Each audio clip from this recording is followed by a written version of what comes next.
Today we come to the, today we, my voice is strong. Today we come to the end of our series, Seeing Yourself.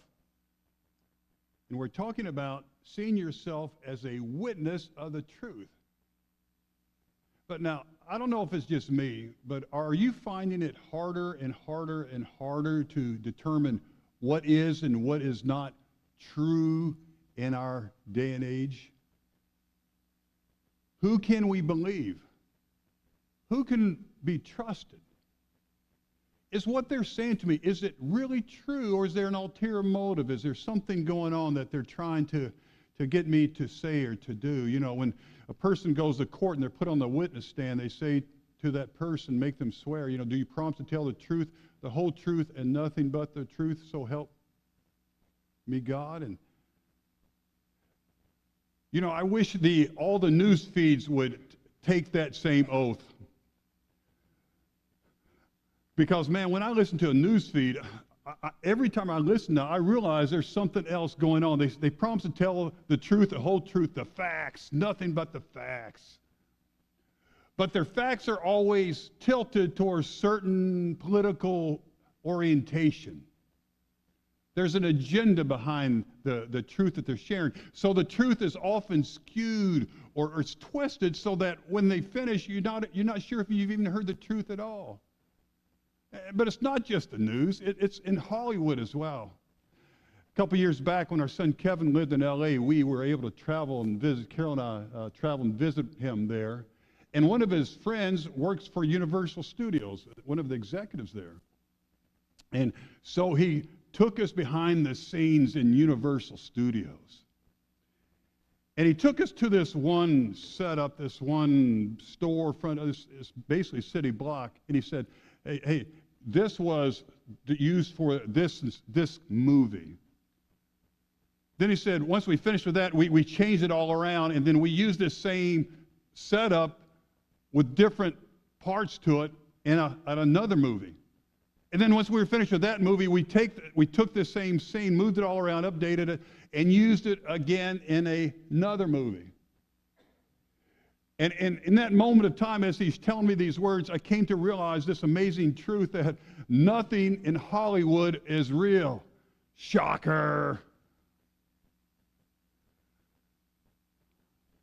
The other day, I received a spam call. Are your phones blowing up with spam calls more and more? Does it seem like just constant, spam alert? Well, for some reason, I lost my mind the other day, and I answered one of them. And there's a young lady talking on the other end of it and trying to make a sales pitch. And she paused and said, okay, ma'am, are you a human being? And she says, yes, sir, I am definitely a human being. And she even giggled a little bit. Well, then she kept on talking and she said something else, and I came to realize, no, she was absolutely not a human being. Man, they're getting good. And AI is kicking it up to a whole new level with a picture of me in a Superman outfit to bear witness to that.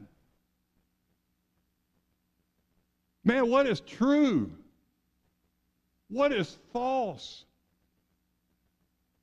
What is real? But more importantly, who or what has the right to say so? But to the first century Christians back then and to us today, Jesus makes an amazing claim. He says, I'm the way, the truth, and the life. No man cometh to the Father except through me. And in our passage today, Jesus talks about this thing that we call truth. The years around 33 A.D., Jesus has been betrayed. He's been accused by the Jewish religious leaders. They decided Jesus needed to be executed, but they could not do that, so they sent Jesus to Pilate, who had the authority to pull that off. And he goes to Pilate and is standing before him. And in our passage today, we find that the religious leaders set out to crush Jesus' truth. I say that with me. The religious leaders set out to crush Jesus' truth. And we read, John 18:28. Then the Jews led Jesus from Caiaphas to the palace of the Roman governor. By now it was early morning, and to avoid a ceremonial uncleanness, the Jews did not enter the palace. They wanted to be able to eat the Passover. So Pilate came out to them and asked, "What charges are you bringing against this man?" "If he were not a criminal," they replied, "we would not have handed him over to you." But Pilate said, "Take him yourselves and judge him by your own law." But we had no right to execute anyone, the Jews objected. This happened so that the words Jesus had spoken, indicating the kind of death he was going to die, would be fulfilled. It's easy to accept a truth when the truth agrees with our truth, does it not? When someone tells you, okay, now it's my old school sports background, when someone tells you that Michael Jordan's Chicago Bulls was the best basketball team of all times, and you agree that Michael Jordan and the Chicago Bulls were the best basketball players team of all times, you would say, absolutely. You'd nod your head up and down. And you'd say, yeah, man, I'm with you. I agree 100% totally. But then if someone comes to you and says, well, I think Magic Johnson's LA Lakers were the best players, or the best team of all time, or Larry Bird's Boston Celtics were the best team of all times, man, you're not feeling it. And you're shaking your head and you're backing off, saying, nah, I don't think so. And you start to disagree and you argue back and forth and you try to tell them why you're right and they are wrong, and why Chicago and Jordan were the best and the Lakers and Magic and Celtics and Larry Bird were not. And if you're really passionate about it, you won't give up. And you will try to convince them, try to destroy their team, but not only destroy their team, but destroy them in the process.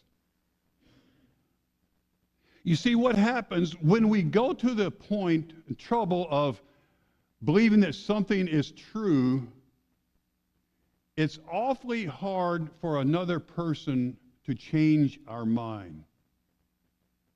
And we'd almost rather destroy that other person rather than have them change our mind because of what we believe to be true.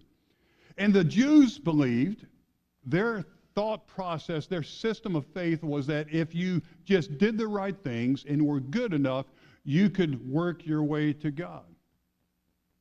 It's a religion of works. And really, it still is. It really is. It's a religion of works. To just live good enough and be good enough. And if you're lucky enough, you'll get in. But Jesus came to them and said, no, you can't get to God that way. I am the only way to God. It's through me that you can have that relationship. And Jesus' truth clashed with their truth, and it was the impact was so great that they felt like they had to kill Jesus for it. And when Jesus' truth today clashes with the truth of the world, people do exactly the same thing. Man, we hear it all the time. Jesus says, I'm the way, the truth, and the life. I'm the only way to God. And people say, no, it's not true. There are multiple ways to God. Jesus said, I'm the one that points you to the one true God. And don't people say, no, it's all religions. All religions point to the same God. And Jesus calls him to follow him and live the life that he's called us to follow to get to realize the best life that he has for us. But people think, well, no, I think I should live life my way. And if I live life my way, I will have the best life that I want to have. Jesus says we find life by giving our lives away to others. But, culture says, no, we find life by hoarding it for ourselves.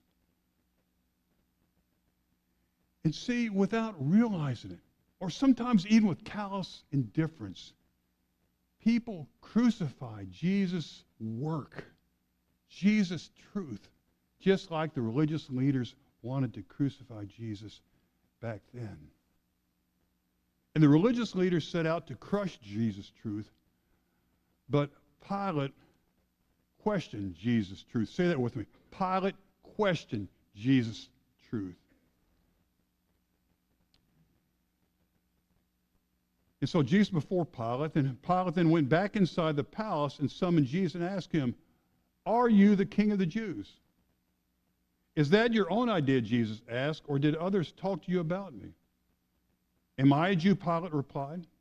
"It was your people and your chief priests who handed you over to me. What is it you have done?" Jesus said, "My kingdom is not of this world. If it were, my servants would fight to prevent my arrest by the Jews. But now my kingdom is from another place. You are a king then," Pilate said. See, here we have a game going on of answering a question with a question. And Jesus did this a lot. Pilate asked, "Are you the king of the Jews?" Instead of answering his question, Jesus said, "Well, is that your idea?" Jesus asked. "Or did others talk to you about me?" Then Pilate asked Jesus a question without answering Jesus' question. "Am I a Jew?" Pilate replied. And then he asked Jesus another question before Jesus could answer his question with a question and ask, "What is it you have done?" But then Jesus finally comes to the end of it and answers Pilate's question, not his last question, but his first question, "Are you the king of the Jews?"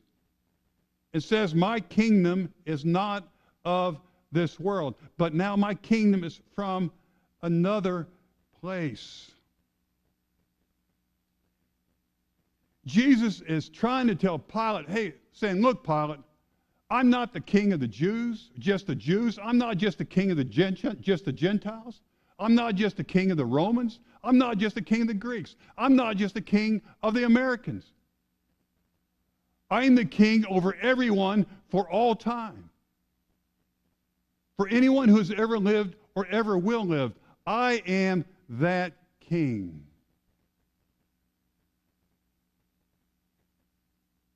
There used to be a sort of talk show on TV, Larry King Live. Old school, Larry King Live. Sort of the old school Joe Rogan. I know the young people do Joe Rogan. I don't do Joe Rogan. I'm not a fan. But Larry King's like the old school Joe Rogan. And he had on his show a guy named Rick Warren, pastor of Saddleback Church out in California. And Larry King asked pointed questions. And he's talking to Rick Warren, who's a Christian of this church. And Larry King asked him, he said, "Hey, did Jesus really say that he was the way, the truth, and the life, and no one comes into the Father except through him?" And Rick Warren looked at him and said, "Yes, he did." And Larry King thought for a moment and said, "Well, doesn't that sound sort of arrogant to you?" And Rick Warren said, "Yes, it does. Unless it is true."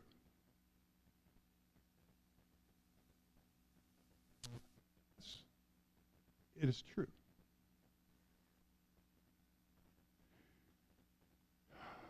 Boy. In our nation, we sing different songs, national songs. They're awesome. We sing this song, "God Bless America," and it's a wonderful song. But I think sometimes we Americans think we have a lockdown on God. That God's on our side. How could he not be on our side? We're America. But the reality is that God's not on our side or anyone else's side. God calls us to get on his side.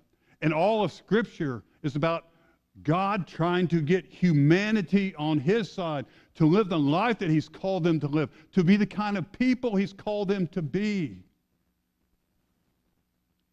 And Jesus said, "My truth is that my kingdom is from another place. It is from heaven." And you've got to open yourself up and try to consider my truth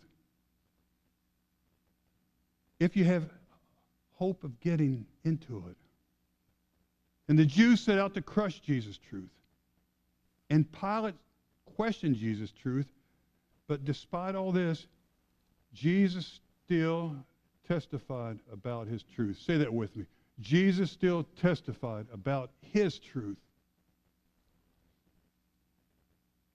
And he replied, he said, "You're right in saying that I'm a king.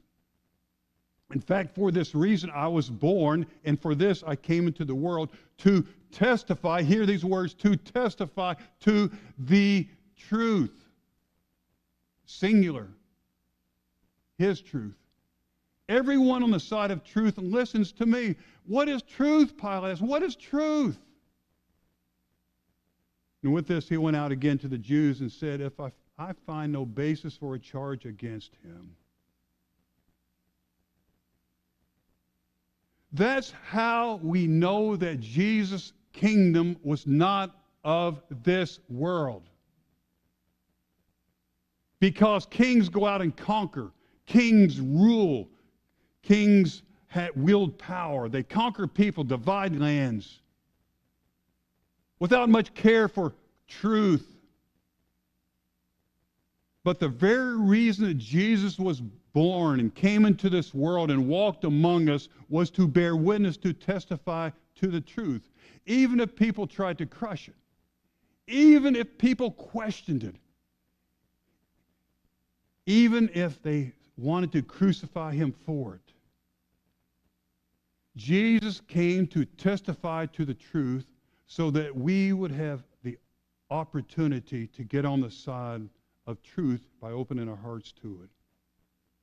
He said, everyone on the side of truth listens to me. Everyone who hungers for truth, everyone who's seeking after truth, everyone who desires to be changed by truth, everyone who's looking for truth listens to me. Just like he did, Jesus calls us to testify to the truth too. To testify to this world about a God who loves us. To testify, to bear witness of his Son who came to die for us. To testify of a kingdom that's waiting in the future for all those who follow Jesus and give their lives to follow the truth. What is truth? Pilate asked. And the craziest thing is that truth was standing right there in front of him. And he couldn't even see it. He was blinded to the truth. And maybe you've been blinded to the truth. But today, maybe for the first time, you're getting a glimpse of the truth. Today, maybe for the first time, your heart is being touched by the truth. You have a sense that maybe Jesus spoke truth. Truth that he loves you. That he gave his life for you. That has a future just for you. And this is the truth that we are to bear witnesses of. Now, the question is, how do we do this? And I'm going to go off script for a little while here now, because I've had some major movement, seismic movement in my life this last week. That God has really spoken to me in ways that I have totally caught me off guard. And a number of things were bearing on this about inviting people to experience truth here in our community. Because there's a wise man, and I've been thinking about something he said once, and I've never forgotten it. A very wise man who even worships here. His name is Dr. Dan Davies. Okay. And Dan, you said one time, and you've said multiple times, we are a wonderful church. I just wish there were more of us. And I've been thinking about that, and I've been praying about that, and I've been wrestling with that. We are a wonderful church.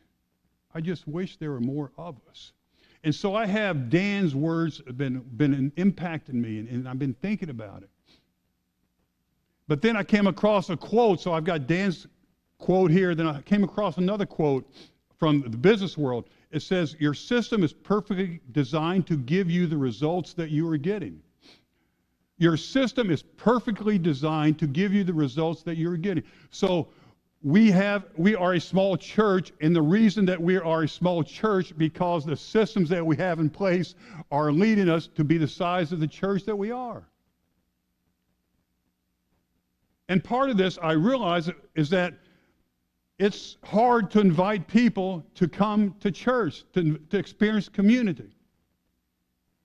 And what I realized, that very few of us are inviting people, and in fact, I was talking to John about this. I said, you know, hardly any of us are inviting people to church. And so he said, well, no, Scott, you're wrong. There's one person who invites people to church every Sunday. Do you all know who that person is? Who's that? It's not me. Who's that person who invites someone to church every week? Anyone want to guess? Brent Hopgood.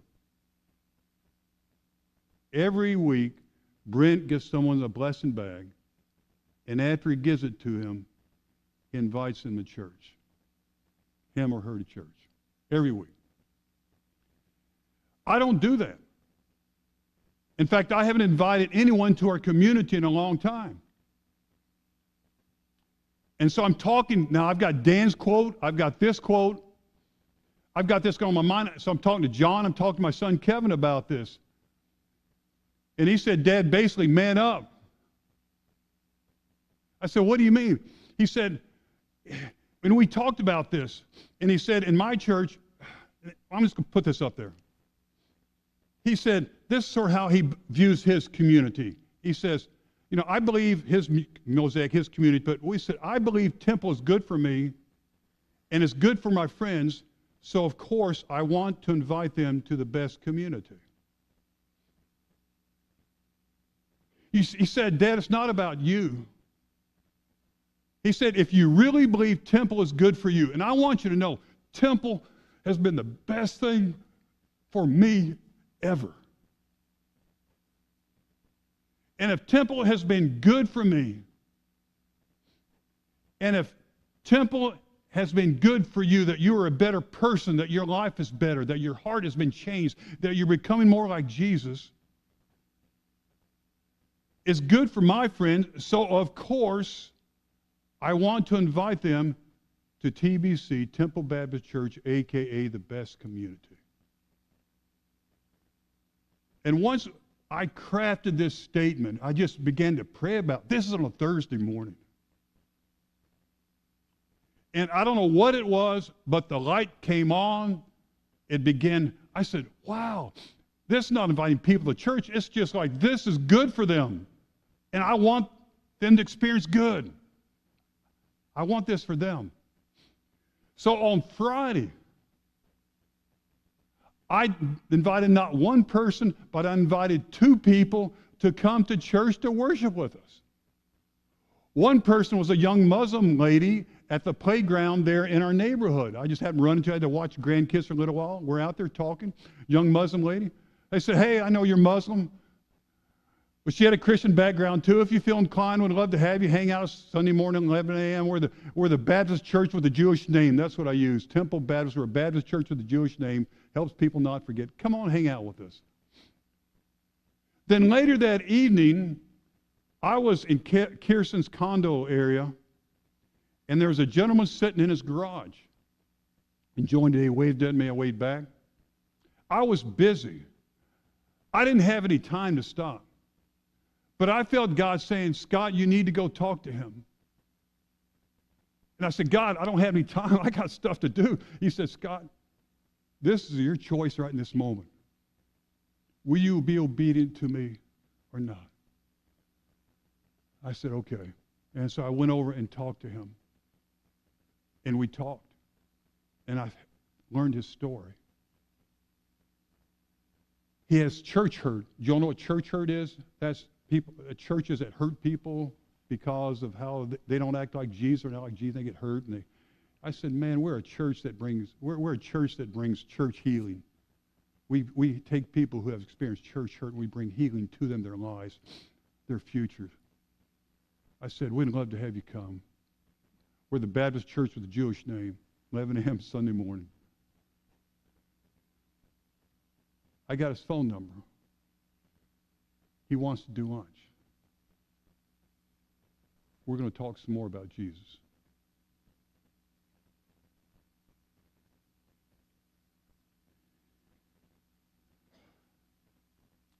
I don't know what's going on in my life, but I'm just now starting to really get it.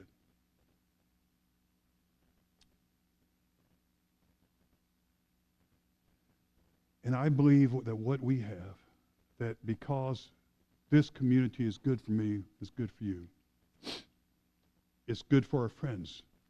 So of course, we would want to invite them to the best community. Dear God,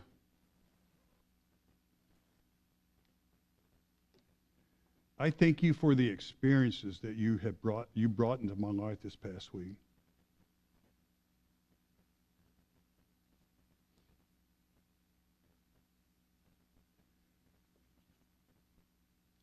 And there's some other things that have come, persons that you brought into my life in ways unexpected.